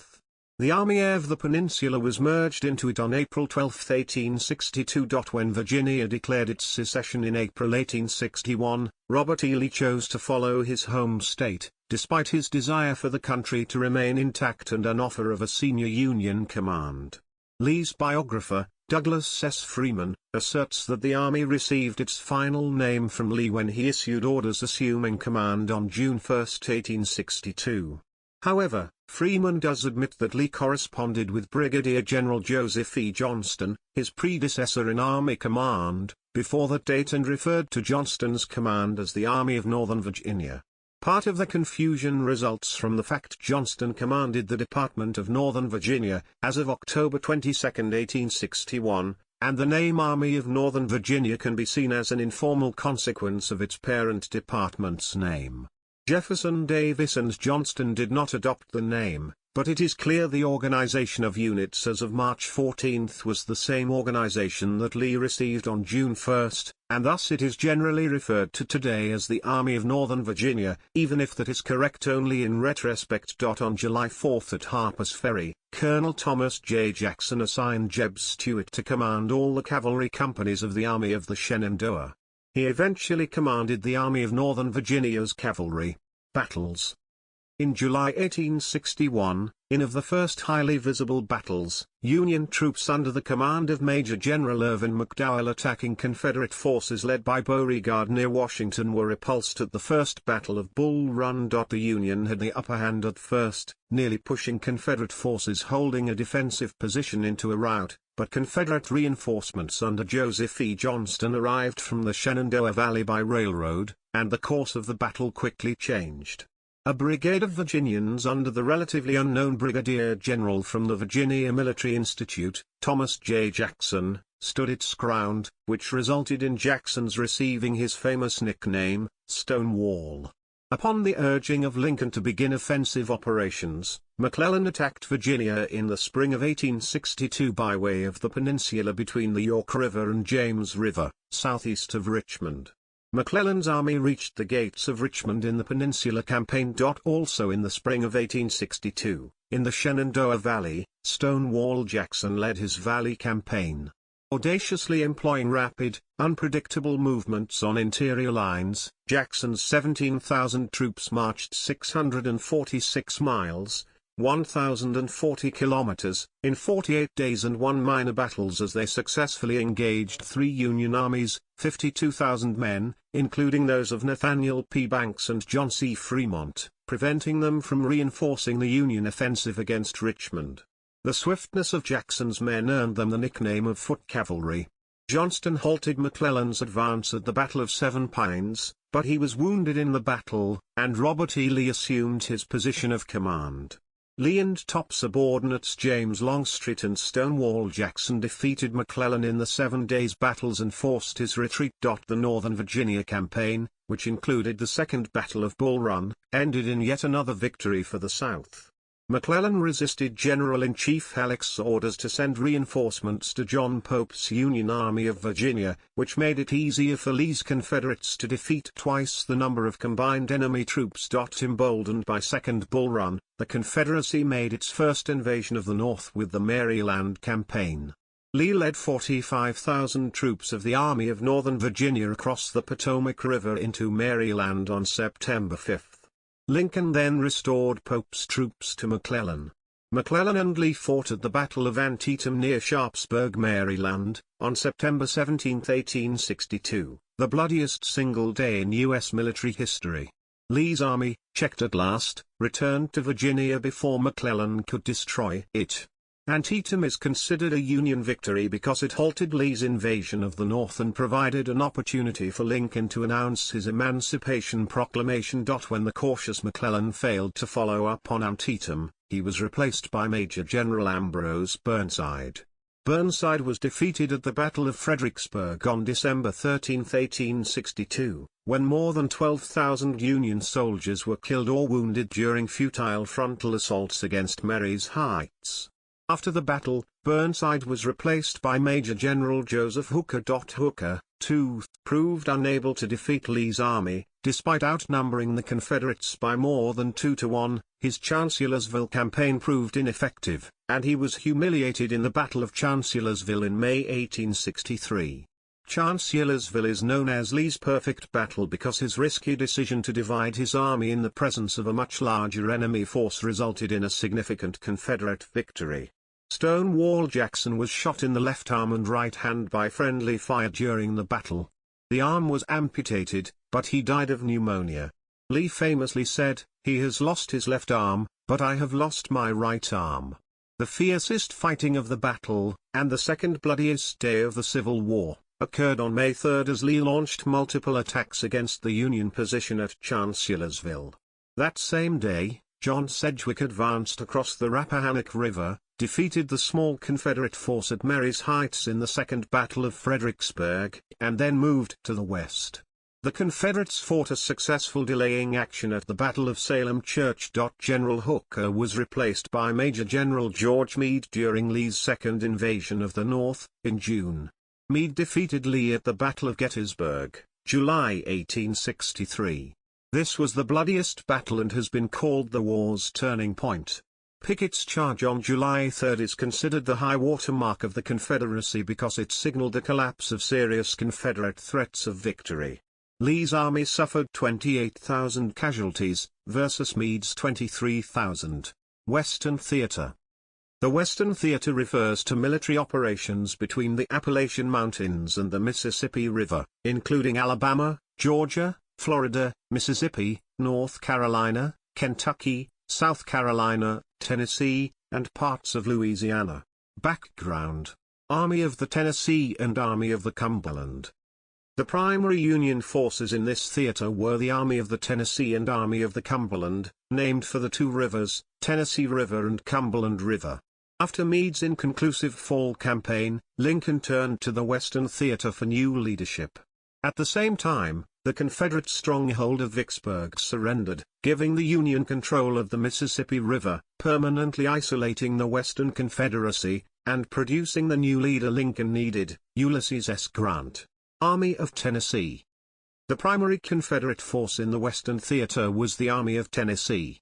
The army was formed on November 28, 1862, when General Braxton Bragg renamed the former Army of Mississippi. While the Confederate forces had successes in the Eastern Theater, they were defeated many times in the West. Battles. The Union's key strategist and tactician in the West was Ulysses S. Grant, who won victories at Forts Henry, February 6, 1862, and Donelson, February 11–16, 1862, earning him the nickname of Unconditional Surrender Grant. With these victories the Union gained control of the Tennessee and Cumberland rivers. Nathan Bedford Forrest rallied nearly 4,000 Confederate troops and led them to escape across the Cumberland. Nashville and Central Tennessee thus fell to the Union, leading to attrition of local food supplies and livestock and a breakdown in social organization. Confederate General Leonidas Polk's invasion of Columbus ended Kentucky's policy of neutrality and turned it against the Confederacy. Grant used river transport and Andrew Halfoot's gunboats of the Western Flotilla to threaten the Confederacy's Gibraltar of the West at Columbus, Kentucky. Although rebuffed at Belmont, Grant cut off Columbus. The Confederates, lacking their gunboats, were forced to retreat and the Union took control of West Kentucky and opened Tennessee in March 1862. At the Battle of Shiloh, in Shiloh, Tennessee in April 1862, the Confederates made a surprise attack that pushed Union forces against the river as night fell. Overnight, the Navy landed reinforcements, and Grant counterattacked. Grant and the Union won a decisive victory, the first battle with the high casualty rates that would occur repeatedly. The Confederates lost Albert Sidney Johnston, considered their finest general before the emergence of Lee. One of the early Union objectives was to capture the Mississippi River to cut the Confederacy in half. The Mississippi was opened to Union traffic to the southern border of Tennessee with the taking of Island No. 10 and New Madrid, Missouri, and then Memphis, Tennessee. In April 1862, the Union Navy captured New Orleans. The key to the river was New Orleans, the South's largest port, greatest industrial center. U.S. naval forces under Farragut ran past Confederate defenses south of New Orleans. Confederate forces abandoned the city, giving the Union a critical anchor in the Deep South, which allowed Union forces to move up the Mississippi. Memphis fell to Union forces on June 6, 1862, and became a key base for further advances south along the Mississippi. Only the fortress city of Vicksburg, Mississippi, prevented Union control of the entire river. Bragg's second invasion of Kentucky in the Confederate Heartland offensive included initial successes such as Kirby Smith's triumph at the Battle of Richmond and the capture of the Kentucky capital of Frankfort on September 3, 1862. However, the campaign ended with a meaningless victory over Major General Don Carlos Buell at the Battle of Perryville. Bragg was forced to end his attempt at invading Kentucky and retreat, due to lack of logistical support and infantry recruits. Bragg was narrowly defeated by Major General William Rosecrans at the Battle of Stones River in Tennessee, the culmination of the Stones River campaign. Naval forces assisted Grant in the long, complex Vicksburg campaign that resulted in the Confederates surrendering at the Battle of Vicksburg in July 1863, which cemented Union control of the Mississippi and is one of the turning points of the war. The one clear Confederate victory in the West was the Battle of Chickamauga. After Rosecrans' successful Tullahoma campaign, Bragg, reinforced by Lieutenant General James Longstreet's corps, defeated Rosecrans, despite the defensive stand of Major General George Henry Thomas. Rosecrans retreated to Chattanooga, which Bragg then besieged in the Chattanooga campaign. Grant marched to the relief of Rosecrans and defeated Bragg at the Third Battle of Chattanooga, eventually causing Longstreet to abandon his Knoxville campaign and driving Confederate forces out of Tennessee and opening a route to Atlanta and the heart of the Confederacy. Trans-Mississippi Theater. Background. The Trans-Mississippi Theater refers to military operations west of the Mississippi, encompassing most of Missouri, Arkansas, most of Louisiana, and the Indian Territory in present-day Oklahoma. The Trans-Mississippi District was formed by the Confederate States Army to better coordinate Ben McCulloch's command of troops in Arkansas and Louisiana, Sterling Price's Missouri State Guard, as well as the portion of Earl Van Dorn's command that included the Indian Territory and excluded the Army of the West. The Union's command was the Trans-Mississippi Division, or the Military Division of West Mississippi. Battles. The first battle of the Trans-Mississippi Theater was the Battle of Wilson's Creek, August 1861. The Confederates were driven from Missouri early in the war as a result of the Battle of Pea Ridge. Extensive guerrilla warfare characterized the Trans-Mississippi region, as the Confederacy lacked the troops and logistics to support regular armies that could challenge Union control. Roving Confederate bands such as Quantrill's raiders terrorized the countryside, striking military installations and civilian settlements. The Sons of Liberty and Order of the American Knights attacked pro-Union people, elected office holders, and unarmed uniformed soldiers. These partisans could not be driven out of Missouri, until an entire regular Union infantry division was engaged. By 1864, these violent activities harmed the nationwide anti-war movement organizing against the re-election of Lincoln. Missouri not only stayed in the Union, but Lincoln took 70% of the vote to win re-election. Small-scale military actions south and west of Missouri sought to control Indian Territory and New Mexico Territory for the Union. The Battle of Glorieta Pass was the decisive battle of the New Mexico Campaign. The Union repulsed Confederate incursions into New Mexico in 1862, and the exiled Arizona government withdrew into Texas. In the Indian Territory, civil war broke out within tribes. About 12,000 Indian warriors fought for the Confederacy but few for the Union. The most prominent Cherokee was Brigadier General Stand Watie, the last Confederate general to surrender. After the fall of Vicksburg in July 1863, Jefferson Davis informed General Kirby Smith in Texas that he could expect no further help from east of the Mississippi. Although he lacked resources to beat Union armies, he built up a formidable arsenal at Tyler, along with his own Kirby Smith-dom economy, a virtual independent fiefdom in Texas, including railroad construction and international smuggling. The Union, in turn, did not directly engage him. Its 1864 Red River campaign to take Shreveport, Louisiana, failed and Texas remained in Confederate hands throughout the war. Lower Seaboard Theater. Background.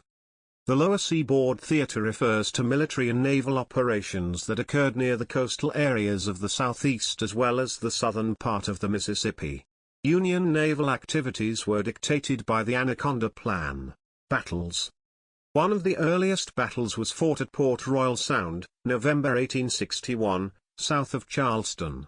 Much of the war along the South Carolina coast concentrated on capturing Charleston.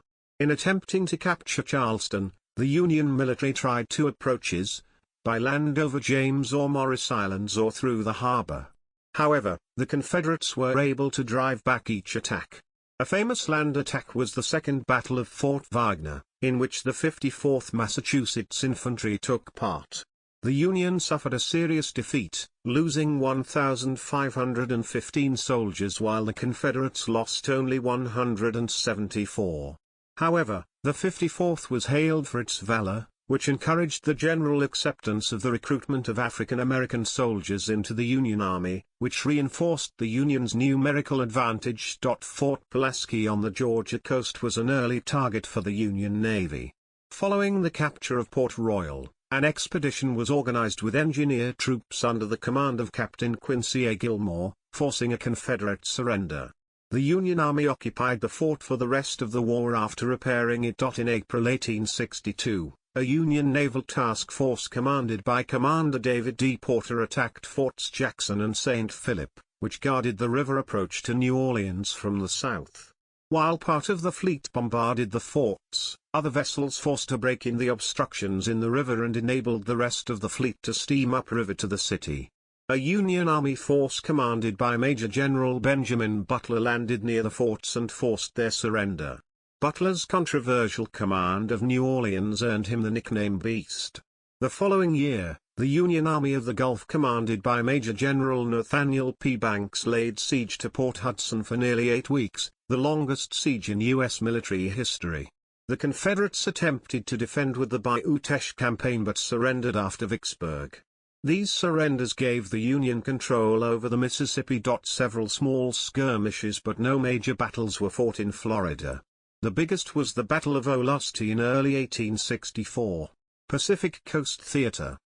The Pacific Coast Theater refers to military operations on the Pacific Ocean and in the states and territories west of the Continental Divide.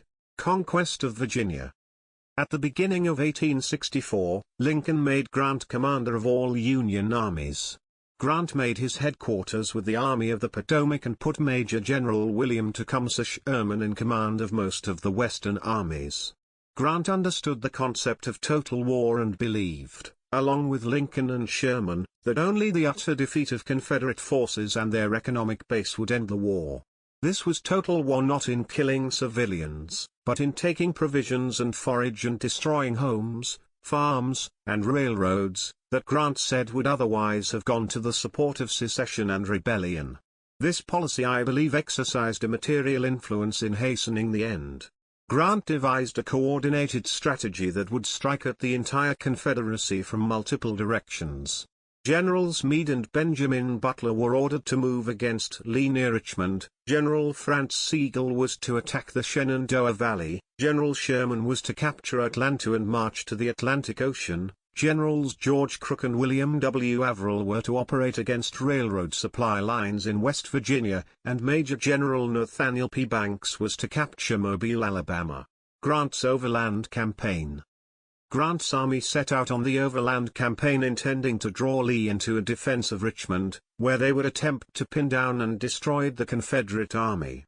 The Union Army first attempted to maneuver past Lee and fought several battles, notably at the Wilderness, Spotsylvania, and Cold Harbor. These resulted in heavy losses on both sides and forced Lee's Confederates to fall back repeatedly. At the Battle of Yellow Tavern, the Confederates lost Jeb Stuart. An attempt to outflank Lee from the south failed under Butler, who was trapped inside the Bermuda Hundred River Bend. Each battle resulted in setbacks for the Union that mirrored those they had suffered under prior generals, though unlike them, Grant chose to fight on rather than retreat. Grant was tenacious and kept pressing Lee's Army of Northern Virginia back to Richmond. While Lee was preparing for an attack on Richmond, Grant unexpectedly turned south to cross the James River and began the protracted siege of Petersburg, where the two armies engaged in trench warfare for over 9 months. Sheridan's Valley Campaign. Grant finally found a commander, General Philip Sheridan, aggressive enough to prevail in the Valley campaigns of 1864. Sheridan was repelled at the Battle of New Market. Confederate General John C. Breckinridge.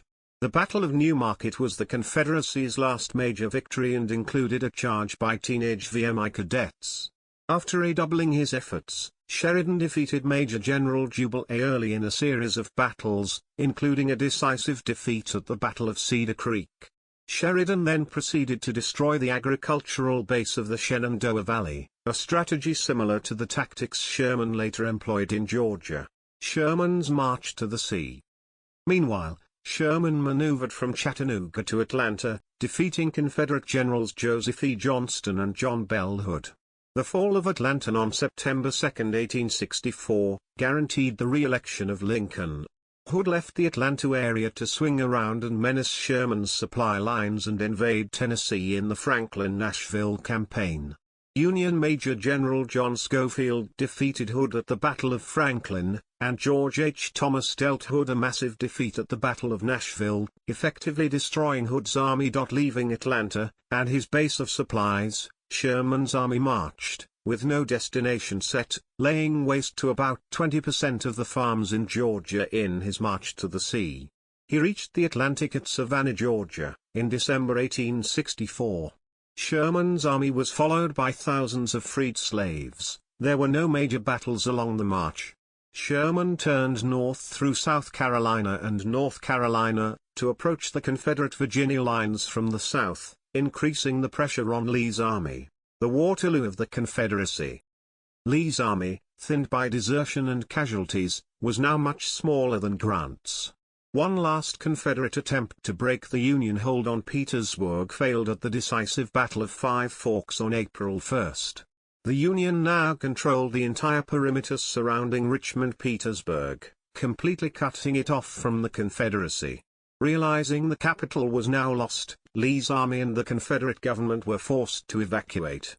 The Confederate capital fell on April 2 to the 3rd, to the Union 25 Corps, composed of black troops.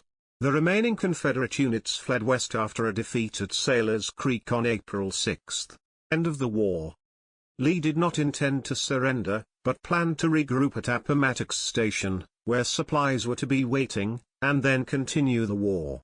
Grant chased Lee and got in front of him, so that when Lee's army reached the village of Appomattox Courthouse, they were surrounded. After an initial battle, Lee decided the fight was hopeless, and surrendered his Army of Northern Virginia to Grant on April 9, 1865, during a conference at the McLean House. In an untraditional gesture and as a sign of Grant's respect and anticipation of peacefully restoring Confederate states to the Union, Lee was permitted to keep his sword and horse, Traveler. His men were paroled, and a chain of Confederate surrenders began. On April 14, 1865, Lincoln was shot by John Wilkes Booth, a Confederate sympathizer. Lincoln died early the next morning. Lincoln's vice president, Andrew Johnson, was unharmed, because his would-be assassin, George Atzerodt, lost his nerve, so Johnson was immediately sworn in as president. Meanwhile, Confederate forces across the South surrendered, as news of Lee's surrender reached them. On April 26, the same day Sergeant Boston Corbett killed Booth at a tobacco barn, Johnston surrendered nearly 90,000 troops of the Army of Tennessee to Sherman at Bennett Place, near present-day Durham, North Carolina. It proved to be the largest surrender of Confederate forces. On May 4, all remaining Confederate forces in Alabama, Mississippi, and Louisiana east of the Mississippi, under the command of Lieutenant General Richard Taylor, surrendered. Confederate President Davis was captured in retreat at Owenville, Georgia on May 10. The final land battle was fought on May 13, 1865, at the Battle of Palmito Ranch in Texas. On May 26, 1865, Confederate Lieutenant General Simon B. Buckner, acting for Edmund Smith, signed a military convention surrendering Confederate forces in the Trans-Mississippi Department. This date is often cited by contemporaries and historians as the effective end date of the war. On June 2, with most of his troops having already gone home, a reluctant Kirby Smith had little choice but to sign the official surrender document. On June 23, Cherokee leader and Brig. General Stand Watie became the last Confederate general to surrender his forces. On June 19, 1865, Union Major General Gordon Granger announced General Order No. 3, bringing the Emancipation Proclamation into effect in Texas and freeing the last slaves of the Confederacy. The anniversary of this date is now celebrated as Juneteenth. The naval part of the war ended more slowly. It had begun on April 11, 2 days after Lee's surrender, when Lincoln proclaimed that foreign nations had no further claim or pretense to deny equality of maritime rights and hospitalities to U.S. warships and, in effect, that rights extended to Confederate ships to use neutral ports as safe havens from U.S. warships should end. Having no response to Lincoln's proclamation, President Johnson issued a similar proclamation dated May 10, more directly stating that the war was almost at an end and insurgent cruisers still at sea, and prepared to attack U.S. ships, should not have rights to do so through use of safe foreign ports or waters. Britain finally responded on June 6, by transmitting a letter from Foreign Secretary John Russell, 1st Earl Russell, to the Lords of the Admiralty withdrawing rights to Confederate warships to enter British ports and waters. U.S. Secretary of State Seward welcomed the withdrawal of concessions to the Confederates. Finally, on October 18, Russell advised the Admiralty that the time specified in his June message had elapsed and all measures of a restrictive nature on vessels of war of the United States in British ports, harbors, and waters, are now to be considered as at an end. Nonetheless, the final Confederate surrender was in Liverpool, England, where James Iredell Waddell, the captain of CSS Shenandoah, surrendered the cruiser to British authorities on November 6. Legally, the war did not end until August 20, 1866, when President Johnson issued a proclamation that declared that the said insurrection is at an end and that peace, order, tranquility, and civil authority now exist in and throughout the whole of the United States of America. Union victory and aftermath. The causes of the war, reasons for its outcome, and even its name are subjects of lingering contention. The North and West grew rich while the once rich South became poor for a century. The national political power of the slave owners and rich Southerners ended. Historians are less sure about the results of post-war Reconstruction, especially regarding the second-class citizenship of the freedmen and their poverty. Historians have debated whether the Confederacy could have won the war. Most scholars, including James M. McPherson, argue Confederate victory was possible. McPherson argues that the North's advantage in population and resources made Northern victory likely, but not guaranteed. He argues that if the Confederacy had fought using unconventional tactics, it would have more easily been able to hold out long enough to exhaust the Union. Confederates did not need to invade and hold enemy territory to win, but only to fight a defensive war to convince the North the cost of winning was too high. The North needed to conquer and hold vast stretches of enemy territory and defeat Confederate armies to win. Lincoln was not a military dictator and could fight only as long as the American public supported it. The Confederacy sought to win independence by outlasting Lincoln, however, after Atlanta fell and Lincoln defeated McClellan in the election of 1864, hope for a political victory for the South ended. Lincoln had secured the support of the Republicans, war Democrats, border states, emancipated slaves, and the neutrality of Britain and France.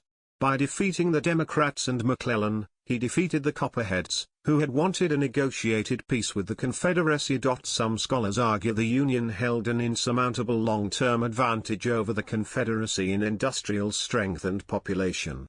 Confederate actions, they argue, only delayed defeat. Historian Shelby Foote expressed this view succinctly: I think that the North fought that war with one hand behind its back. If there had been more Southern victories, and a lot more, the North simply would have brought that other hand out from behind its back. I don't think the South ever had a chance to win that war. A minority view among historians is that the Confederacy lost because, as E. Merton Coulter put it, people did not will hard enough and long enough to win. However, most historians reject the argument. McPherson, after reading thousands of letters written by Confederate soldiers, found strong patriotism that continued to the end. They truly believed they were fighting for freedom and liberty. Even as the Confederacy was visibly collapsing in 1864-65, most Confederate soldiers were fighting hard. Historian Gary Gallagher cites General Sherman, who in early 1864 commented, "The devils seem to have a determination that cannot but be admired." Despite their loss of slaves and wealth, with starvation looming, Sherman continued, "Yet I see no sign of let up, some few deserters, plenty tired of war, but the masses determined to fight it out." Also important were Lincoln's eloquence in rationalizing the national purpose and his skill in keeping the border states committed to the Union cause. The Emancipation Proclamation was an effective use of the president's war powers. The Confederate government failed to get Europe involved militarily. Southern leaders needed to get European powers to help break the blockade the Union had created around Southern ports. Lincoln's naval blockade was 95% effective at stopping trade goods. As a result, imports and exports to the South declined significantly. The abundance of European cotton and Britain's hostility to slavery, along with Lincoln's naval blockades, severely decreased any chance that Britain or France would enter the war. Historian Don Doyle has argued that the Union victory had a major impact on world history. The Union victory energized popular democratic forces. A Confederate victory, on the other hand, would have meant a new birth of slavery, not freedom. Historian Fergus Bordwich, following Doyle, argues that the North's victory decisively proved the durability of democratic government. Confederate independence, on the other hand, would have established an American model for reactionary politics and race-based repression that would likely have cast an international shadow into the 20th century and perhaps beyond. Scholars have debated what the effects of the war were on political and economic power in the South. The prevailing view is that the Southern planter elite retained its powerful position in the South. However, a 2017 study challenges this, noting that while some Southern elites retained their economic status, the turmoil of the 1860s created greater opportunities for economic mobility in the South than in the North. Casualties. The war resulted in at least 1,030,000 casualties, 3% of the population, including about 620,000 soldier deaths, 2/3 by disease, and 50,000 civilians. J. David Hacker believes the number of soldier deaths was approximately 750,000, 20% higher than traditionally estimated, and possibly as high as 850,000. A novel way of calculating casualties, by looking at the deviation of the death rate of men of fighting age from the norm, through analysis of census data, found at least 627,000 and at most 888,000 people, but most likely 761,000 people, died in the war. This would break down to approximately 350,000 Confederate and 411,000 Union military deaths, going by the proportion of Union to Confederate battle losses. As McPherson notes, the war's cost in American lives was as great as in all of the nation's other wars combined through Vietnam. Based on 1860 census figures, 8% of all white men aged 13 to 43 died in the war, including 6% in the North and 18% in the South. About 56,000 soldiers died in prison camps during the war. An estimated 60,000 soldiers lost limbs. Of the 359,528 Union Army dead, amounting to 15% of the over 2 million who served, 110,070 were killed in action, 67,000, or died of wounds, 43,000. 199,790 died of disease, 75% was due to the war, the remainder would have occurred in civilian life anyway. 24,866 died in Confederate prison camps. 9,058 were killed by accidents or drowning. 15,741 other/unknown deaths. In addition, there were 4,523 deaths in the Navy, 2,112 in battle, and 460 in the Marines, 148 in battle.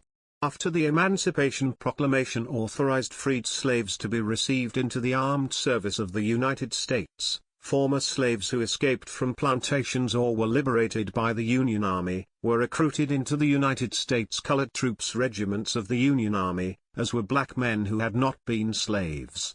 The U.S. Colored Troops made up 10% of the Union death toll, 15% of Union deaths from disease and less than 3% of those killed in battle. Losses among African Americans were high.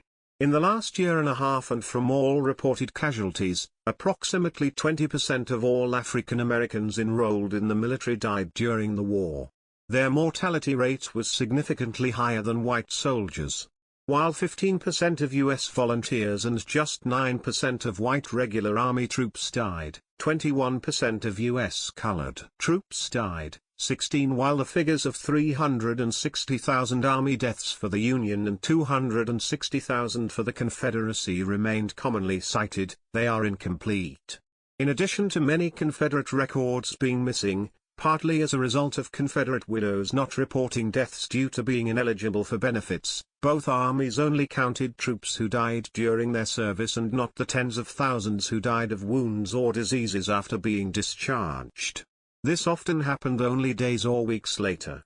Francis Samosa Walker, superintendent of the 1870 census, used Census and Surgeon General data to estimate a minimum of 500,000 Union military deaths and 350,000 Confederate military deaths, a total of 850,000 soldiers.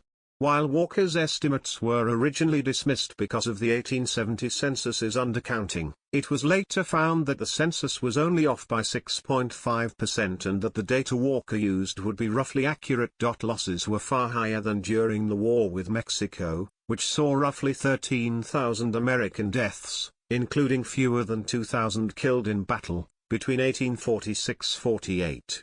One reason for the high number of battle deaths in the Civil War was the continued use of tactics similar to those of the Napoleonic Wars, such as charging. With the advent of more accurate rifled barrels, Minié balls, and, near the end of the war for the Union, repeating firearms such as the Spencer repeating rifle and the Henry repeating rifle, soldiers were mowed down when standing in lines in the open. This led to the adoption of trench warfare, a style of fighting that defined much of World War I. Deaths among former slaves has proven hard to estimate, due to the lack of reliable census data, though they were known to be considerable, as former slaves were set free or escaped in massive numbers in areas where the Union Army did not have sufficient shelter, doctors, or food for them. Professor Jim Downs states that tens of thousands to hundreds of thousands of slaves died during the war from disease, starvation, or exposure, and that if these deaths are counted in the war's total, the death toll would exceed 1 million. It is estimated that during the war, of the equines killed, including horses, mules, donkeys and even confiscated children's ponies, over 32,600 of them belonged to the Union and 45,800 the Confederacy. However, other estimates place the total at 1,000,000. It is estimated that 544 Confederate flags were captured during the war by the Union. The flags were sent to the War Department in Washington. The Union flags captured by the Confederates were sent to Richmond. Emancipation. Abolishing slavery was not a Union war goal from the outset, but quickly became one. Lincoln's initial claims were that preserving the Union was the central goal. In contrast, the South fought to preserve slavery. While not all Southerners saw themselves as fighting for slavery, most officers and over a third of the rank and file in Lee's army had close family ties to slavery. To Northerners, the motivation was primarily to preserve the Union, not to abolish slavery. However, as the war dragged on, and it became clear slavery was central to the conflict, and that emancipation was, to quote the Emancipation Proclamation, a fit and necessary war measure for suppressing rebellion, Lincoln and his cabinet made ending slavery a war goal, culminating in the Emancipation Proclamation. Lincoln's decision to issue the proclamation angered peace Democrats, Copperheads, and war Democrats, but energized most Republicans. By warning that free blacks would flood the North, Democrats made gains in the 1862 elections, but they did not gain control of Congress. The Republicans' counter-argument that slavery was the mainstay of the enemy steadily gained support, with the Democrats losing decisively in the 1863 elections in the northern state of Ohio, when they tried to resurrect anti-black sentiment. Emancipation Proclamation. Slavery for the Confederacy's 3.5 million blacks effectively ended in each area when Union armies arrived. They were nearly all freed by the proclamation. The last Confederate slaves were freed on June 19, 1865, celebrated as the modern holiday of Juneteenth. Slaves in the border states and those in some former Confederate territory occupied before the Emancipation Proclamation were freed by state action or, on December 6, 1865, by the 13th Amendment. The Emancipation Proclamation enabled African Americans, both free blacks and escaped slaves, to join the Union Army. About 190,000 volunteered, further enhancing the numerical advantage the Union armies enjoyed over the Confederates, who did not dare emulate the equivalent manpower source for fear of undermining the legitimacy of slavery. During the war, sentiment concerning slaves, enslavement, and emancipation in the United States was divided. Lincoln's fears of making slavery a war issue were based on a harsh reality. Abolition did not enjoy wide support in the West, the territories, and the border states. In 1861, Lincoln worried that premature attempts at emancipation would mean the loss of the border states, and that to lose Kentucky is nearly the same as to lose the whole game.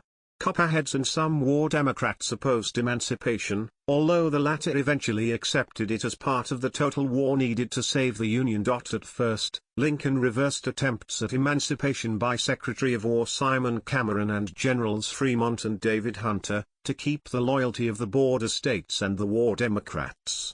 Lincoln warned the border states that a more radical type of emancipation would happen if his plan of gradual compensated emancipation and voluntary colonization was rejected. But compensated emancipation occurred only in the District of Columbia, where Congress had the power to enact it. When Lincoln told his cabinet about his proposed Emancipation Proclamation, which would apply to the states still in rebellion on January 1, 1863, Seward advised Lincoln to wait for a Union military victory before issuing it, as to do otherwise would seem like our last shriek on the retreat. Walter Starr, however, writes, "There are contemporary sources, however, that suggest others were involved in the decision to delay," and Starr quotes them. Lincoln laid the groundwork for public support in an open letter published in response to Horace Greeley's The Prayer of 20 Millions. The letter stated that Lincoln's goal was to save the Union, and that, if he freed the slaves, it would be as a means to that end. He also had a meeting at the White House with 5 African American representatives on August 14, 1862. Arranging for a reporter to be present, he urged his visitors to agree to the voluntary colonization of black people. Lincoln's motive for both his letter to Greeley and his statement to the black visitors was apparently to make his forthcoming Emancipation Proclamation more palatable to racist white people. A Union victory in the Battle of Antietam on September 17, 1862, provided Lincoln with an opportunity to issue the preliminary Emancipation Proclamation, and the War Governors' Conference added support for the proclamation. Lincoln issued his preliminary Emancipation Proclamation on September 22, 1862. It stated that slaves in all states in rebellion on January 1, 1863, would be free. He issued his final Emancipation Proclamation on January 1, 1863, keeping his promise. In his letter to Albert G. Hodges, Lincoln explained his belief that if slavery is not wrong, nothing is wrong, and yet I have never understood that the presidency conferred upon me an unrestricted right to act officially upon this judgment and feeling. I claim not to have controlled events, but confess plainly that events have controlled me. Lincoln's moderate approach succeeded in inducing the border states to remain in the Union and war Democrats to support the Union. The border states, which included Kentucky, Missouri, Maryland, Delaware, and Union-controlled regions around New Orleans, Norfolk, Virginia, and elsewhere, were not covered by the Emancipation Proclamation. Nor was Tennessee, which had come under Union control. Missouri and Maryland abolished slavery on their own. Kentucky and Delaware did not. Still, the proclamation did not enjoy universal support. It caused much unrest in what were then considered Western states, where racist sentiments led to a great fear of abolition. There was some concern that the proclamation would lead to the secession of Western states, and its issuance prompted the stationing of Union troops in Illinois in case of rebellion. Since the Emancipation Proclamation was based on the President's war powers, it applied only in territory held by Confederates at the time it was issued. However, the proclamation became a symbol of the Union's growing commitment to add emancipation to the Union's definition of liberty. The Emancipation Proclamation greatly reduced the Confederacy's hope of being recognized or otherwise aided by Britain or France. By late 1864, Lincoln was playing a leading role in getting the House of Representatives to vote for the 13th Amendment, which mandated the ending of chattel slavery. Reconstruction. The war devastated the South and posed serious questions of how it would be reintegrated into the Union. The war destroyed much of the South's wealth, in part because wealth held in enslaved people, at least $1,000 each for a healthy adult prior to the war, was wiped off the books. All accumulated investment in Confederate bonds was forfeited, most banks and railroads were bankrupt. The income per person dropped to less than 40% of that of the North, and that lasted into the 20th century. Southern influence in the federal government, previously considerable, was greatly diminished until the second half of the 20th century. Reconstruction began during the war, with the Emancipation Proclamation of January 1863, and it continued until 1877. It comprised multiple complex methods to resolve the outstanding issues of the aftermath, the most important of which were the 3 Reconstruction amendments to the Constitution, the 13th outlawing slavery, 1865, the 14th guaranteeing citizenship to former slaves, 1868, and the 15th ensuring voting rights to former male slaves, 1870. From their Union perspective, the goals of Reconstruction were to consolidate victory by reuniting the Union, to guarantee a republican form of government for the ex-Confederate states, and to permanently end slavery, and prevent semi-slavery status. President Johnson, who took office in April 1865, took a lenient approach and saw the achievement of the main war goals as realized in 1865, when each ex-rebel state repudiated secession and ratified the 13th Amendment. Radical Republicans demanded proof that Confederate nationalism was dead and that the slaves were truly free. They overrode Johnson's vetoes of civil rights legislation, and the House impeached him, although the Senate did not convict him. In 1868 and 1872, the Republican candidate Grant won the presidency. In 1872, the liberal Republicans argued that the war goals had been achieved and Reconstruction should end. They chose Horace Greeley to head a presidential ticket in 1872 but were decisively defeated. In 1874, Democrats, primarily Southern, took control of Congress and opposed further Reconstruction. The Compromise of 1877 closed with a national consensus, except on the part of former slaves, that the war had finally ended. With the withdrawal of federal troops, however, whites retook control of every Southern legislature, and the Jim Crow era of disenfranchisement and legal segregation was ushered in. The war had a demonstrable impact on American politics. Many veterans on both sides were elected to political office, including 5 U.S. presidents: Ulysses Grant, Rutherford B. Hayes, James Garfield, Benjamin Harrison, and William McKinley. Memory and historiography. The war is a central event in American collective memory. There are innumerable statues, commemorations, books, and archival collections. The memory includes the home front, military affairs, the treatment of soldiers, both living and dead, in the war's aftermath, depictions of the war in literature and art, evaluations of heroes and villains, and considerations of the moral and political lessons of the war. The last theme includes moral evaluations of racism and slavery, heroism in combat and behind the lines, and issues of democracy and minority rights, as well as the notion of an empire of liberty influencing the world. Historians have paid more attention to the causes of the war than to the war itself.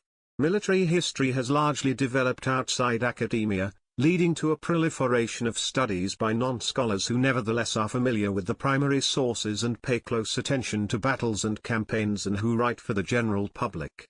Practically every major figure in the war, both North and South, has had a serious biographical study. Even the name used for the conflict has been controversial, with many names used for it. During and immediately after the war, Northern historians often used a term like War of the Rebellion. Writers in rebel states often referred to the war for Southern independence. Some Southerners have described it as the War of Northern Aggression. Lost cause. The memory of the war in the White South crystallized in the myth of the lost cause, that the Confederate cause was just and heroic. The myth shaped regional identity and race relations for generations. Alan T. Nolan notes that the lost cause was expressly a rationalization, a cover-up to vindicate the name and fame of those in rebellion. Some claims revolve around the insignificance of slavery as a cause, some appeals highlight cultural differences between North and South. The military conflict by Confederate actors is idealized. In any case, secession was said to be lawful. Nolan argues that the adoption of the lost cause perspective facilitated the reunification of the North and the South while excusing the virulent racism of the 19th century, sacrificing Black American progress to white man's reunification. He also deems the lost cause a caricature of the truth. This caricature wholly misrepresents and distorts the facts of the matter in every instance. The lost cause myth was formalized by Charles A. Beard and Mary R. Beard, whose The Rise of American Civilization, 1927, spawned Beardian historiography. The Beards downplayed slavery, abolitionism, and issues of morality.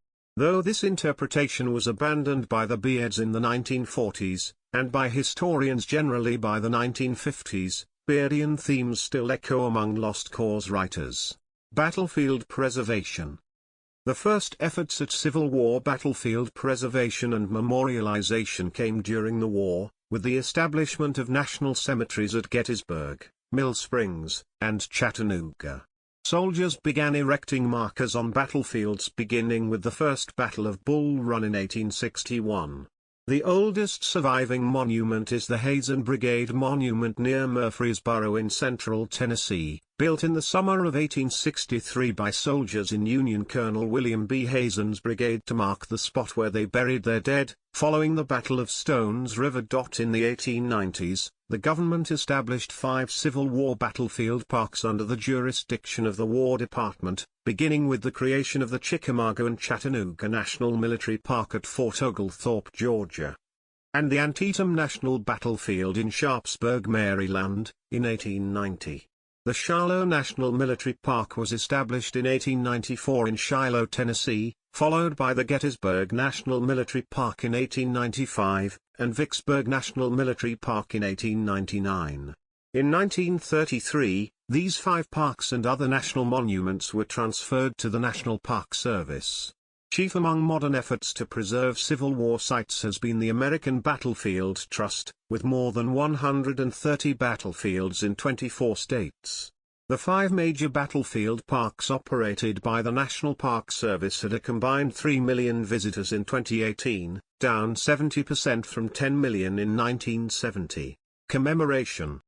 The Civil War has been commemorated in many capacities, ranging from the reenactment of battles to statues and memorial halls erected, films, stamps and coins with Civil War themes being issued, all of which helped to shape public memory.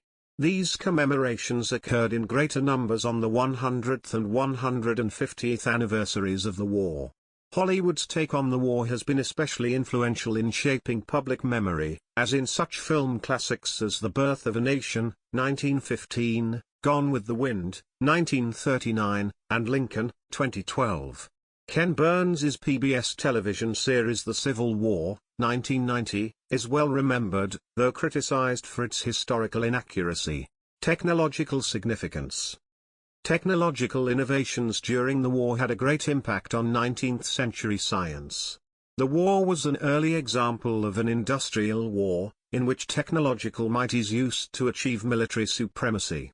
New inventions, such as the train and telegraph, delivered soldiers, supplies and messages at a time when horses had been the fastest way to travel.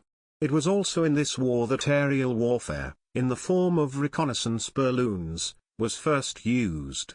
It saw the first action involving steam-powered ironclad warships in naval warfare history.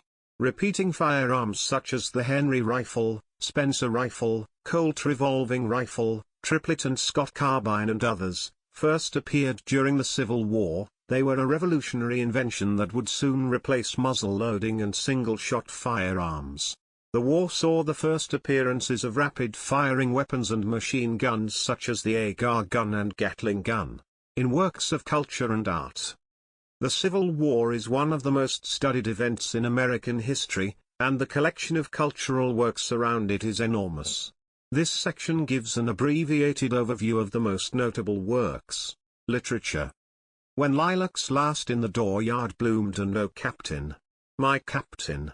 1865, by Walt Whitman, famous eulogies to Lincoln battle pieces and aspects of the war. 1866, poetry by Herman Melville, The Rise and Fall of the Confederate Government. 1881, by Jefferson Davis, The Private History of a Campaign That Failed. 1885, by Mark Twain, Texas Revenge, or, North Against South. 1887, by Jules Verne, An Occurrence at Owl Creek Bridge. 1890, by Ambrose Bierce, The Red Badge of Courage. 1895, by Stephen Crane, The Challenge to Sirius. 1917, by Sheila K. Smith, Gone with the Wind. 1936, by Margaret Mitchell, North and South. 1982, by John Jakes, The March, a novel. 2005, by E. L. Doctorow, fictionalized account of Sherman's march to the sea.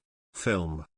The Birth of a Nation, 1915, U.S., The General, 1926, U.S., Operator 13, 1934, U.S., Gone with the Wind, 1939, U.S., The Red Badge of Courage, 1951, U.S., The Horse Soldiers, 1959, U.S., Shenandoah, 1965, U.S., The Good, The Bad and the Ugly, 1966, Italy Spain FRG, The Beguiled, 1971, U.S., The Outlaw Josie Wales, 1976, U.S., North and South, miniseries, 1985 to 1994, U.S., Glory, 1989, U.S., The Civil War, 1990, U.S., Gettysburg, 1993, U.S., The Last Outlaw, 1993, U.S., Cold Mountain, 2003, U.S., Gods and Generals, 2003, U.S., Lincoln, 2012, U.S., Free State of Jones, 2016, U.S. Music. Dixie Battle Cry of Freedom, Battle Hymn of the Republic, The Bonnie Blue Flag, John Brown's Body When Johnny Comes Marching Home, Marching Through Georgia the Night They Drove Old Dixie Down. Video games. North and South, 1989, Fr. Sid Meier's Gettysburg. 1997, U.S., Sid Meier's Antietam. 1999, U.S., American Conquest, Divided Nation, 2006, U.S., Forge of Freedom, The American Civil War, 2006, U.S., The History Channel, Civil War, A Nation Divided, 2006, U.S., Agiods American Civil War, 2007, U.S./FR, History Civil War, Secret Missions, 2008, U.S., Call of Warriors, Bound in Blood, 2009, U.S., Darkest of Days, 2009, U.S., Victoria II, A House Divided, 2011, U.S., Agiods American Civil War II, 2013, U.S./FR, Ultimate General, Gettysburg, 2014, UKR, Ultimate General, Civil War, 2016, UKR, War of Rights, TBD, U.S.